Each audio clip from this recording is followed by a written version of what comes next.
Look, I know we've all been having a ton of fun playing Pigpile on Fake Sagan. I admit that I've partaken in the fun as well. But while everyone is enjoying taking a stab at Fake Sagan, I don't know if you've been, or I'm sure you have, but I haven't heard anything about the way the government, Obama, who is playing along with them, has been changing the language of the discussion on economics. On his, one of his presentations was it last week? The other day, he said that his priority is making sure that the credit is able to flow, that we have a free-flowing credit line to help with the financial crisis. Does it seem odd to anybody else? This is going to be a slight straw man scenario, but you've been working hard, you've got some debts, you've got some bills, and you lose your job, and you go, well, son of a bitch, if only I could fucking max out my credit card more. That would solve everything. Oh, damn it! I've lost my job, milk is expensive, gas is expensive, I wish I could buy a new car. Oh, well, why doesn't our government bail out the car companies so they can loan me money? I find it upsetting and ironic and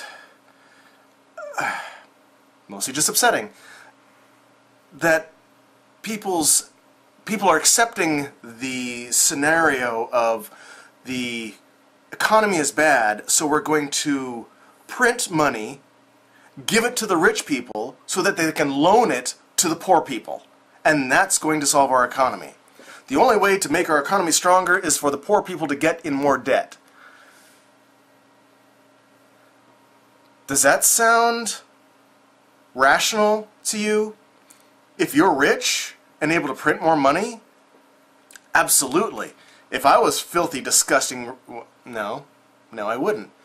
If I was compulsively money hungry, had money coming out of my ears, and I was able to convince the people that print the money to print more money and give it to me so that I can then loan out their money to people with no money so they can go into further debt and I can make more money, well, hell, that's the way to go. I couldn't think of something better. And the best people are on it, so they have thought of it. That's fantastic. And I'm sure ironing out our beliefs and like I was mentioned to Cosmic Zen, or texted him, boiling off the fat of our beliefs so that we're left with just the bare essentials, so we know exactly where we're coming from, is very important. I think it's probably going to be, in the end, the most important conversation there is. But if I can't pay my rent or can't afford milk, what good will knowing my position do me? I really think we need to concentrate more on what the government's doing, and not just what they're doing, but how they are controlling the conversation so that there's no leeway. All my atheist friends and secular humanist friends are very quick to point out when the religious offer two scenarios. It's either this or this, and what is it? And the atheist community is always quick to go, well, it's neither of those. They're both bullshit arguments.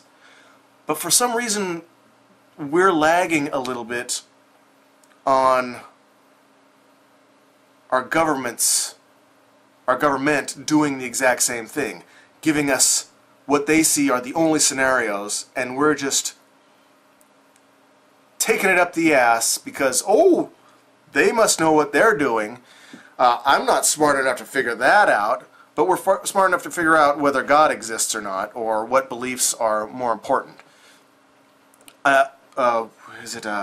Feel free to argue is doing a fantastic job, and I agree with almost everything he talks about, but I don't think he's getting enough play, and I don't think people are... They're just not interested in that drama. I guess they think it's too big to deal with.